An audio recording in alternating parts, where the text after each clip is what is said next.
Assalamualaikum everyone, welcome back to another video and welcome back to the channel English with a Topper. So here we are with one more important topic from South Asian literature and one more important short story, that is The Assignment. ठीक है, तो हम इस video में बात करेंगे about the assignment, जो कि एक शॉर्ट स्टोरी है, लिखी है किसने, सआदत हसन मंटो ने। तो सआदत हसन मंटो जो हैं वो साउथ एशियन लिटरेचर के अंदर के राइटर हैं, पोइट हैं, ऑथर हैं। इसीलिए ये जो असाइनमेंट है, ये द असाइनमेंट, ये जो शॉर्ट स्टोरी है, इसको ज़्यादातर साउथ एशियन लिटरेचर के अंदर पढ़ाया जाता है। ठीक है, तो साउथ एशियन लिटरेचर के अंदर शॉर्ट स्टोरी है। कौन सी शॉर्ट स्टोरी है? The assignment, written by Saadat Hasan Manto. तो सबसे पहले हम बात करेंगे अबाउट सआदत हसन मंटो। ठीक है, सआदत हसन मंटो जो हैं वो 11 मई 1912 में पैदा हुए और 18 जनवरी 1955 को खालिक हकीकी से जा मिले। Saadat Hasan Manto, a famous name in the genre of Urdu literature. Saadat Hasan Manto का जब भी हम नाम लेते हैं ना, तो हमें उर्दू लिटरेचर के अंदर इनकी जो पोइट्री है, उनके जो नॉवेल्स वगैरह हैं, वो हमें याद आ जाती हैं। ठीक है, तो उर्दू लिटरेचर के अंदर, उर्दू की हिस्ट्री के अंदर सआदत हसन मंटो का एक बहुत फेमस नाम है। He was a leading Urdu short story writer and playwright of the 20th century. 20th century के अंदर ये उर्दू शॉर्ट स्टोरीज लिखते थे, राइटर थे। ठीक है, नॉवेल्स लिखते थे, प्ले राइट्स लिखते थे। Manto worked for the all India radio. Manto ने ऑल इंडिया रेडियो में भी काम किया था during the second world war. His partition stories make him an eminent and prominent writer. देखिए, किसी भी राइटर के बारे में जब आप उसका इंट्रोडक्शन वगैरह पढ़ें, उसका राइटिंग स्टाइल वगैरह पढ़ें ना, तो तब आप उसके हिस्टोरिकल कॉन्टेक्स्ट को, उस टाइम के पॉलिटिकल कॉन्टेक्स्ट को ज़रूर मद्देनज़र रखें। ठीक है, अब देखिए, सआदत हसन मंटो 1912 में पैदा हुए, 1955 में उनकी फौत की हुई है। तो उन्होंने अपनी ज़िंदगी के अंदर पार्टीशन ऑफ सब कॉन्टिनेंट देखा है। उन्होंने देखा है कि इंडिया पाकिस्तान किस तरह से अलग हुआ।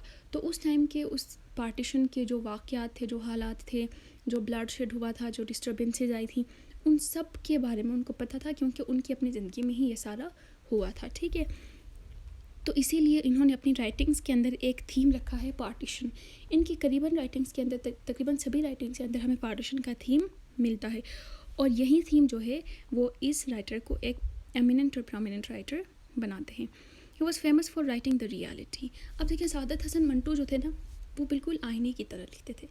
मतलब ये कि जो सोसाइटी में हो रहा है उसको एज इट इज़ लिखते थे। ठीक है, ऐसा नहीं कि सोसाइटी में होने वाली सिर्फ अच्छी चीज़ों को अपनी स्टोरीज़ में बयान करें, वो अच्छी चीज़ों को भी बयान करते थे, और जो नेगेटिव जो पहलू होते थे सोसाइटी के, उनको भी एज इट इज़ अपनी नॉवेल्स, अपनी स्टोरीज़ और अपनी राइटिंग्स में बयान करते थे।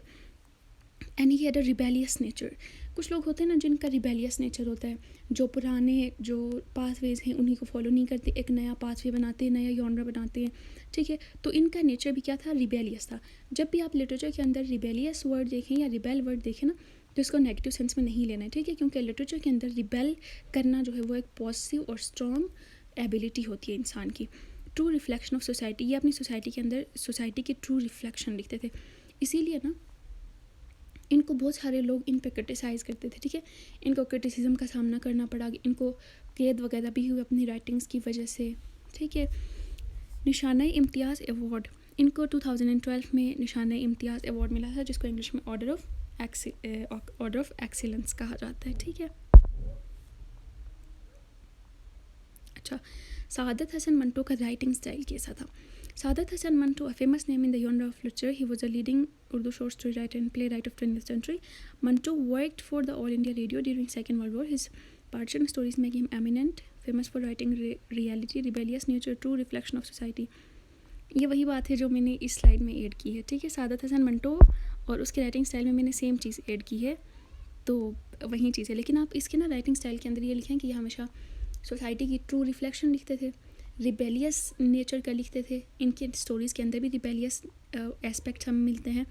उसके अलावा पार्टीशन के बारे में लिखते थे। ठीक है, और लोगों से बहुत यूनिक लिखते थे। बाकी लोग जो नॉर्मल अपनी राइटिंग्स रखते थे ना, वो ऐसा नहीं करते थे, बल्कि सआदत हसन मंटो अपनी राइटिंग्स के अंदर सोसाइटी को ट्रूली रिफ्लेक्ट करके यूनिकनेस लेके आते थे, जिसकी वजह से उनको बहुत ज़्यादा क्रिटिसिज्म का भी सामना करना पड़ा और इनको कैद वगैरह भी हुई है। ठीक है, अब इस स्टोरी के पास, इस स्टोरी की तरफ आ जाए, द स्टोरी द असाइनमेंट जिसका नाम है। ठीक है, शॉर्ट स्टोरी का नाम है द असाइनमेंट। अब इस स्टोरी का क्या हो रहा है कि the story is narrated in the third person ये थर्ड पर्सन में नरेट हो रही है, मतलब कोई तीसरा बंदा है जो जैसे थर्ड पर्सन में स्टोरी नरेट की जाती है, जैसे थर्ड पर्सन के बारे में हम कभी बात करते हैं कि उसमें ये हुआ वो हुआ, तो उस तरह से ये अपनी स्टोरी बता रहे हैं। नरेशन इस तरह से हुई है बाय एन अननेम नरेटर, इसके अंदर नरेटर अननेम्ड है, and from the beginning of the story, शुरू से आखिर तक ही नरेटर अननेम्ड है। इट शोज़ कम्यूनल वायलेंस, इस स्टोरी के अंदर कम्यूनल वायलेंस शो होती है। वो कैसे शो होती है आपको पता लग जाएगा, ठीक है।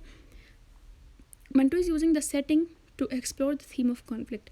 अब मैंने पहले बताया ना कि इन्होंने अपनी स्टोरीज़ के अंदर पार्टीशन का थीम रखा था, तो इस स्टोरी के अंदर भी पार्टीशन का थीम है, और इस थीम को हाईलाइट करने के लिए उन्होंने सेटिंग उसी मुताबिक रखी है।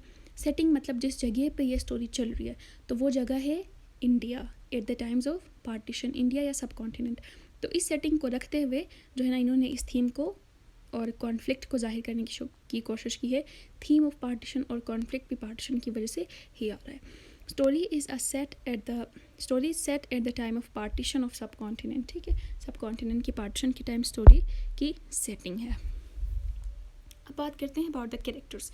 इसमें टोटल मेन कैरेक्टर्स हैं शॉर्ट स्टोरी में 5।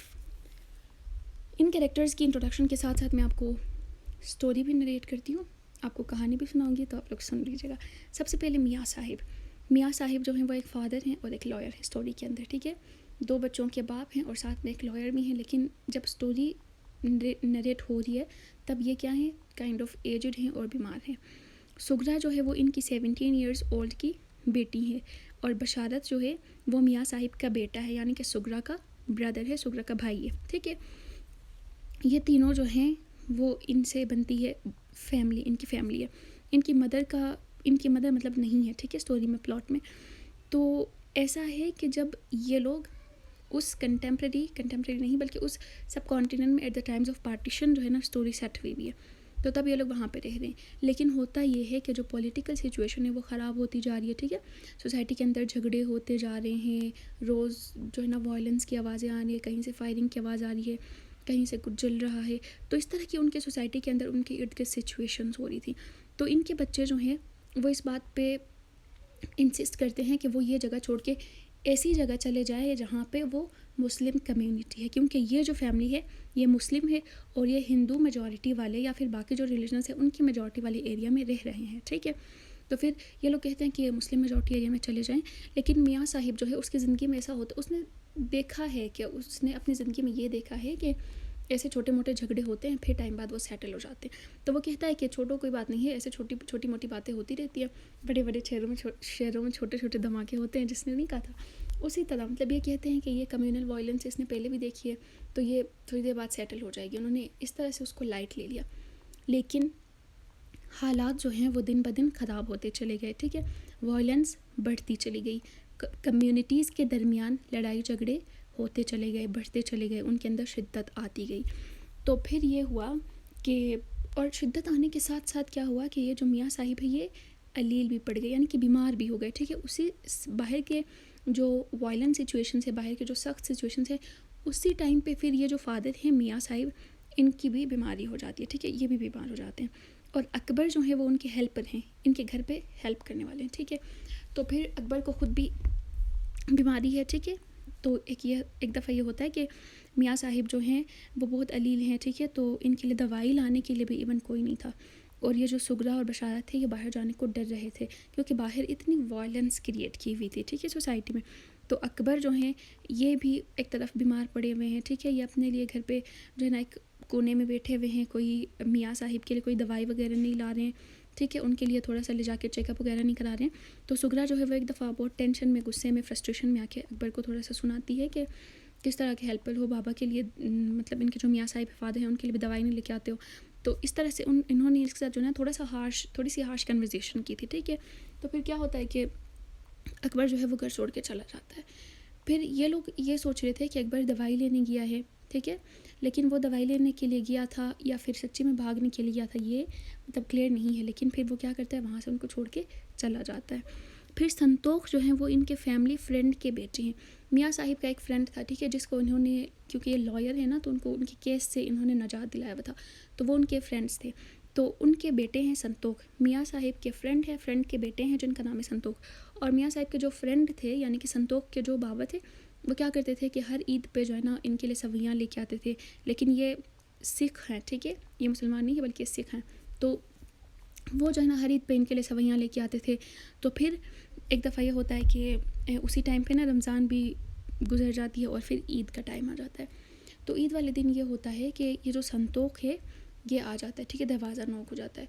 तो मतलब दरवाज़ा नॉक होना भी इनके लिए एक बहुत बड़ी बात थी, मतलब एक डरने वाली और खौफज़दा होने वाली बात थी, क्योंकि सिचुएशन ही ऐसा था कि जो मुस्लिम फैमिलीज़ हैं या जो मुस्लिम माइनॉरिटी है उन पे वायलेंस हो रही थी।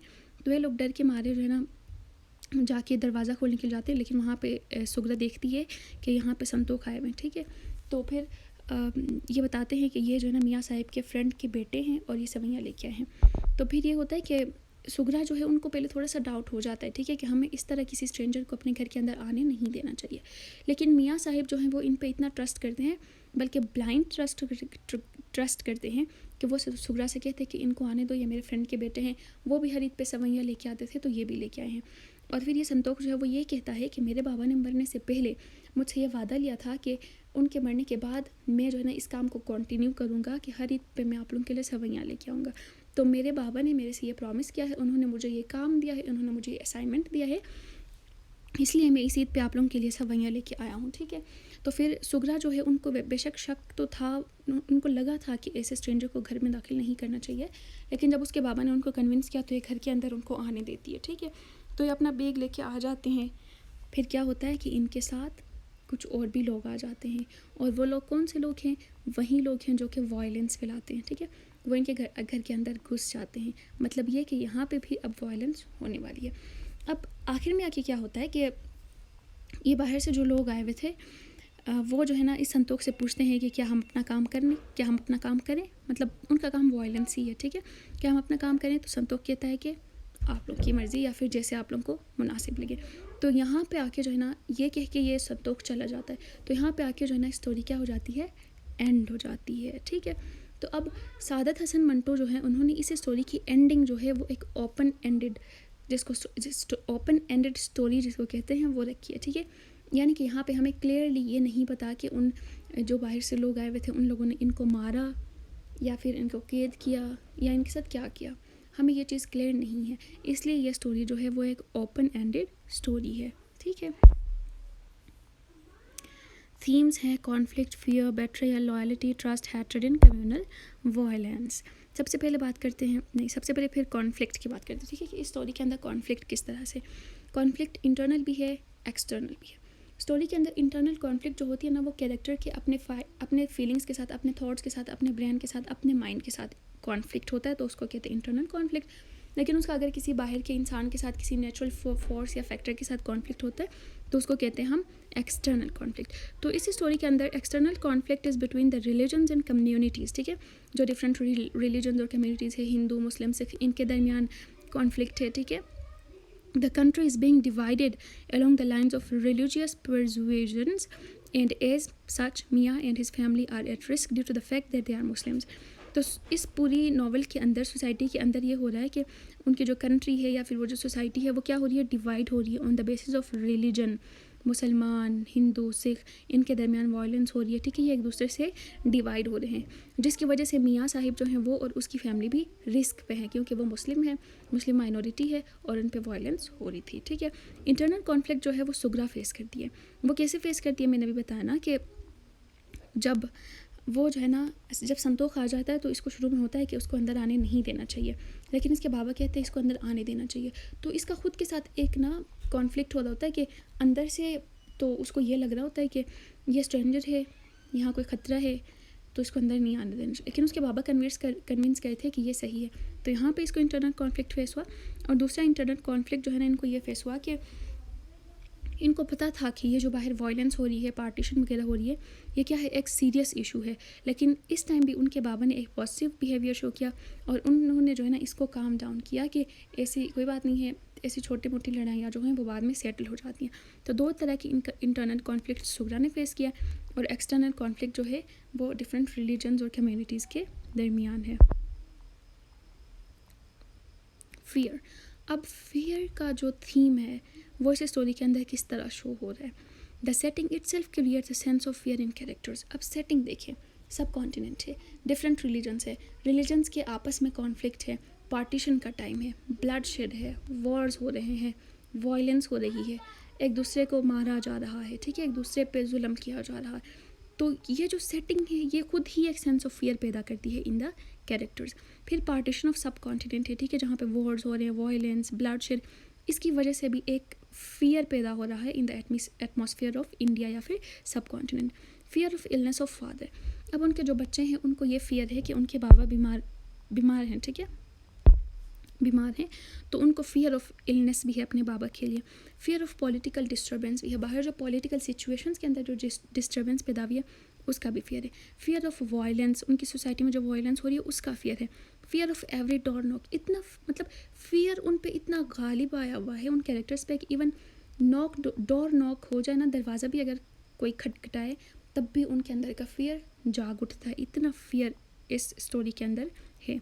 फियर ऑफ एवरी स्ट्रेंजर, और सोसाइटी के अंदर की कंडीशंस इस तरह की हैं कि हर स्ट्रेंजर से इनको डर लगता है, हर स्ट्रेंजर से इस बात का फियर है कि ये कहीं वायलेंट ना निकले, ये कहीं ब्लडशेड करने वाला, वॉर करने वाला या फिर डिस्टर्बेंस पैदा करने वाला बंदा ना निकले।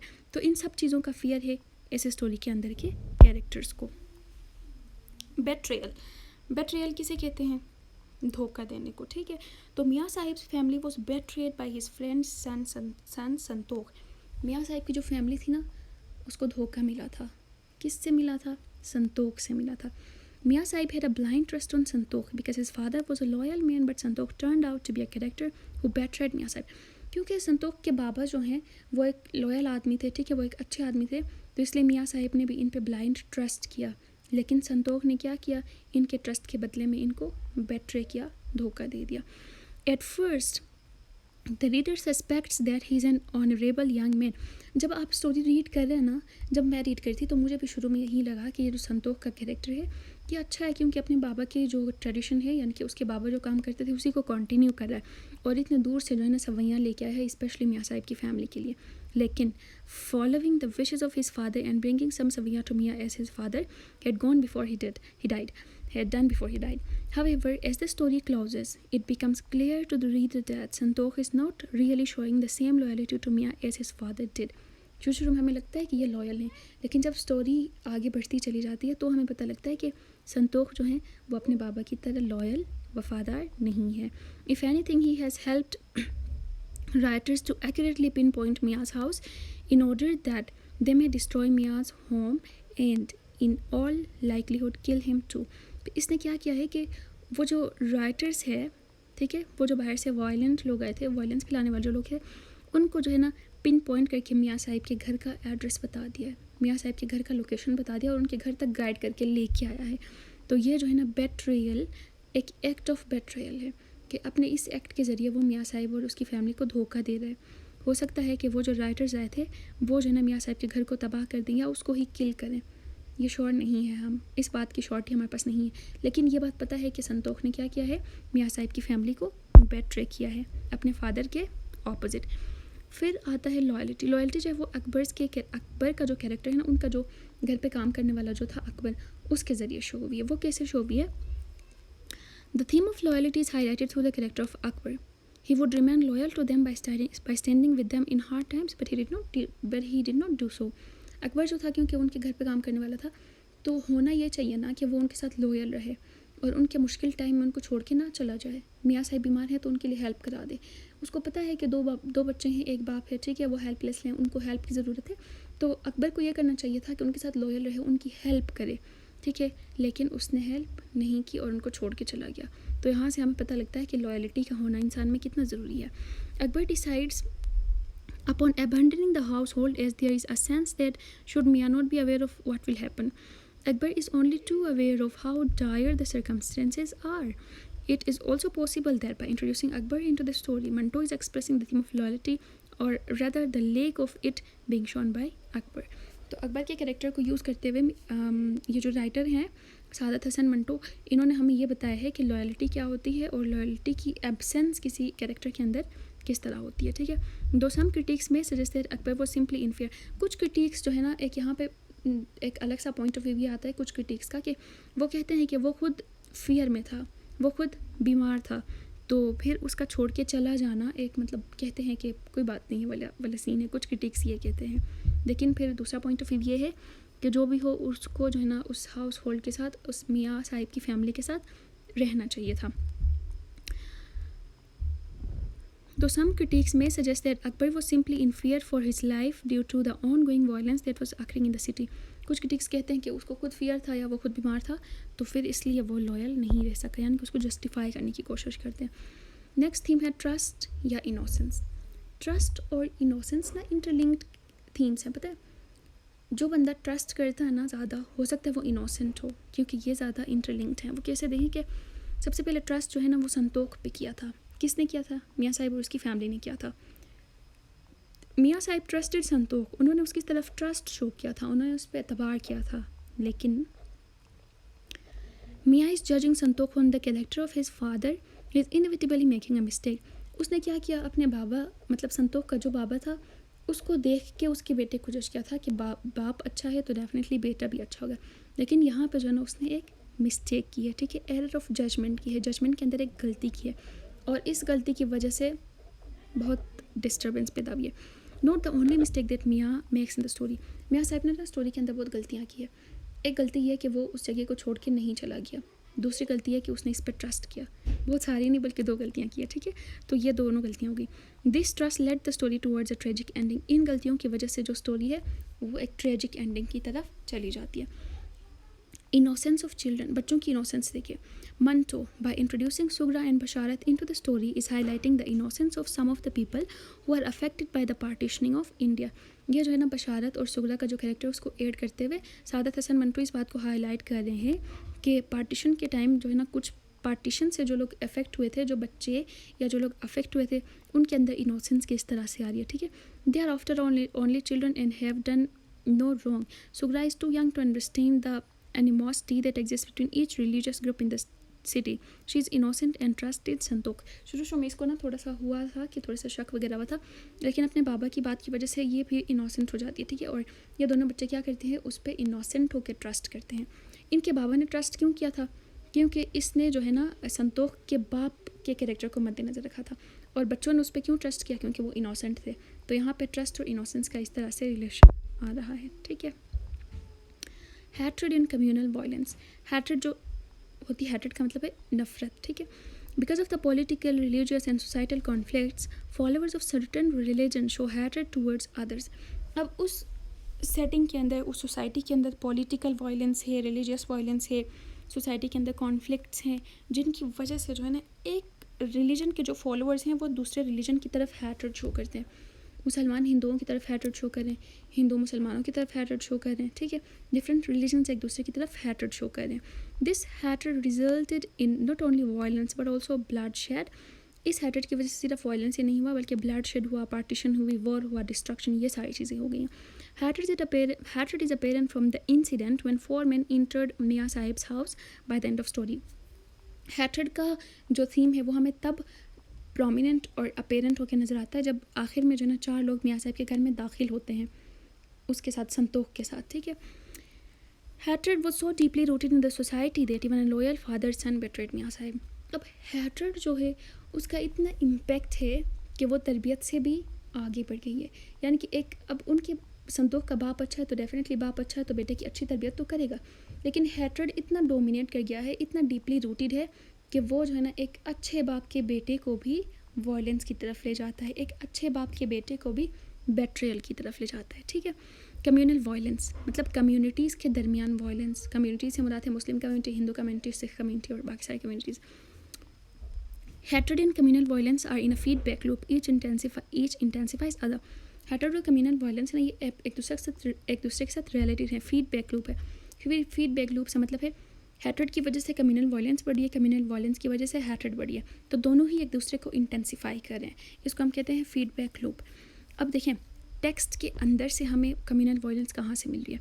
4 men, their faces covered with their turbans, moved towards him. 2 of them held burning oil torches. The other carried cans of kerosene oil and explosives. ये स्टोरी के अंदर का ही टेक्स्ट है, ठीक है, डायरेक्ट रेफरेंस है। तो इसको देखें, यहाँ अंदर हमें हेटेड और कम्युनल वायलेंस कहाँ शो हो रही है। वो जो 4 मैन है ना, उन्होंने अपने फेस कवर किया है। फेस कवर करना वायलेंस की निशानी है, ठीक है। जो वायलेंट बंदा होता है ना, वो ज़रूर अपना फेस कवर करता है, आपने मूवीज़ में भी देखा होगा। Moves toward him, 2 of them held burning oil torches. यहाँ पे बर्निंग का जो वर्ड है ना, ये भी वायलेंस को शो कर रहा है।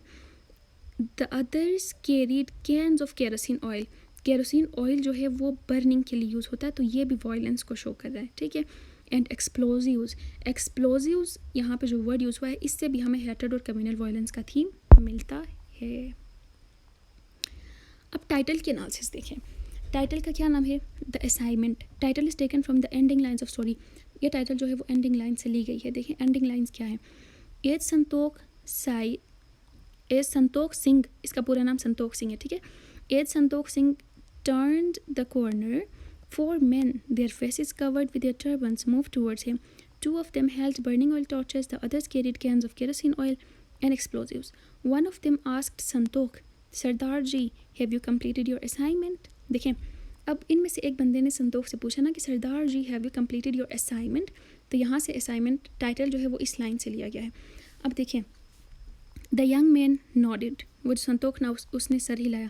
जब उन लोगों में से किसी एक ने संतोख से पूछा ना कि क्या आपने अपना असाइनमेंट कंप्लीट किया, तो संतोख सर हिलाता है हाँ में। फिर कहता है कि should we then proceed with arms. अब ये बंदे कह रहे हैं कि अगर आपका असाइनमेंट कंप्लीट हो गया तो हम अपने असाइनमेंट के साथ हम अपना असाइनमेंट कंटिन्यू करें। तो फिर वो कहता है इफ़ यू लाइक, अगर आप लोग चाहें। ही रिप्लाइड एंड वॉकड अवे। यहाँ पे संतोख चला जाता है और यहीं पे स्टोरी पे एंड हो रही है, ठीक है। तो देखिए, असाइनमेंट का जो टाइटल है ना, यहाँ पे कितने टाइप्स के असाइनमेंट्स की बात की है। एक असाइनमेंट वो जो संतोख के फादर ने इसको दिया था, यानी कि हर ईद पे मियाँ साहब की फैमिली के लिए सवैयाँ लेके जाओ, एक ये असाइनमेंट। दूसरा असाइनमेंट इसको वायलेंस की वजह से मिला था, और वो असाइनमेंट ये था कि वो मियाँ साहिब के घर तक उन राइटर्स को लेके आता, उनको एड्रेस बताता, उनको गाइड करता और उस घर तक लेके आता उन वायलेंट लोगों को, एक ये असाइनमेंट। तो संतोख के 2 असाइनमेंट्स हैं। एक असाइनमेंट जो है वो ये जो 4 लोग आए थे ना बाहर से, 4 राइटर्स जो आए थे उनका है। वो असाइनमेंट क्या है, राइटर्स हैं तो डेफिनेटली उनका असाइनमेंट है डिस्ट्रक्शन फैलाना, क्योंकि उनके पास एक्सप्लोजिव्स हैं, केरोसिन ऑयल है, बर्निंग टॉर्चेस हैं। तो मतलब ये कि उनका असाइनमेंट जो है वो डेफिनेटली डिस्ट्रक्शन ही होगा, किल करना ही होगा, वायलेंस ही होगा। तो ये जो है ना तीनों असाइनमेंट्स हैं। तो आप स्टोरी के टाइटल को जब एनालाइज करें तो इन चीज़ों को डिफ़ाइन करते हुए, इन चीज़ों को डिस्क्राइब करते हुए जो है ना क्या करें, टाइटल को एनालाइज करें, जो कि मैंने यहाँ पे लिखा हुआ है, ठीक है।